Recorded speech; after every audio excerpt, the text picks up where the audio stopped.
The South African Under-20 rugby team arrived back in South Africa this morning. They beat six-time champions New Zealand and Italy on Saturday evening.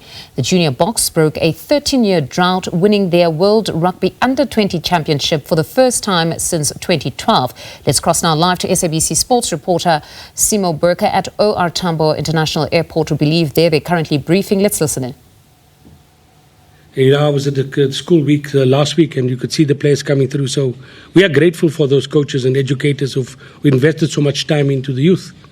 And for Kevin coming in, you know, one of our things we said when we appointed a coach for the under-20s, the coach must have a franchise experience. And it shows on the field. The same thing is happening with our ladies team. You know, we got top-class coaches coaching our players, and we got top-class players.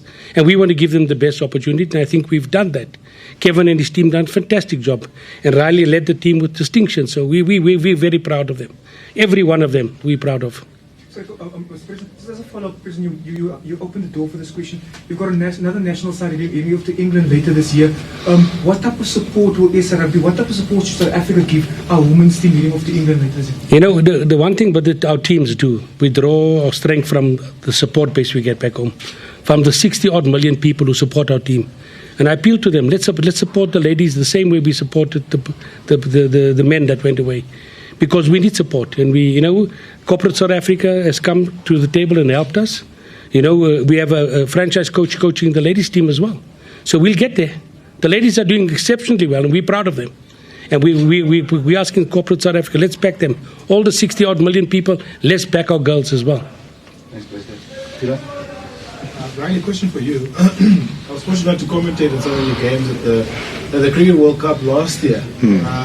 Just wanted to find out the difference between that and going to Italy and winning a rugby, World Rugby Championship. For you, where do the two rank in terms of their importance? No, of course, playing Under-19 Cricket World Cup at home was extremely special to me. Having my friends and my family there and having a home crowd, just like Ms. Alexander just said, we get all our hope and all our motivation from the fans around us. So to be in South Africa was really special. But then to go abroad and almost be put in a pool of death and have our backs against the wall and then come out with a trophy on top, this definitely ranks a bit higher. I owe a lot to cricket because it taught me a lot that I can use in rugby. And without cricket, I don't think I would be in the position I am today. So I'm really grateful for the opportunities that I've been given with both of them. But I definitely think, winning an Under-20 championship for the first time in 13 years in a different country, it was really, really special. And like I said in that post-match interview, it was the greatest day of my life. So I'm so proud of the guys I had around me. We had support. Mr. David's coming in. He doesn't have to do that sort of stuff and staying with us in Italy. And all the people back home, it just meant the world to us to try and put a smile on their face and come back with this trophy, which we did. So I'm really honoured and proud of the boys around me. Thanks, you. Simon? Hashim, you were able to test yourselves in South Africa's under-20 depth against the best in the world. Who would you say, which country did you see that you could observe might give us the biggest threat of the new generation going through? Which countries do you think has got their ducks in a row as well? I think credit goes to all nations that we played against. I mean, every team that we played was exceptionally good.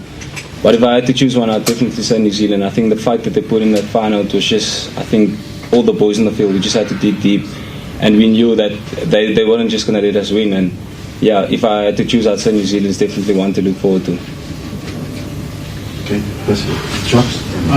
Riley, one of the biggest conversations before the Junior Rugby World Champ, the Junior Rugby Champs, was how much of a gap has the Junior Rugby Champs actually bridged as compared to the Under-26 nations. Are you able to take us through how much that has helped? Because I think in the past, until last year, for example, you would see that there was always a difference between the European sides and the Southern Hemisphere teams. Like over the past 2 years, that gap has narrowed significantly with the introduction of the Rugby Championship. No, I think that was definitely crucial for us. I think that was almost the most important thing for us was preparation and game time. We had a tour to Georgia. We came back. We played against the Bulls. We played against Hamiltons. We played the TRC, and then we played two matches against the Kenyan men's side before going to a World Cup. So we have so much time to work on our combinations and also our culture and our trust trust off the field, because I think as South Africans, if we can trust each other, we know what the guy's gone through, we know his background, and we know, you know, who he is as a person. I think that can really influence how you play on the field, especially when it gets to, you know, tough times and you have your back against the wall.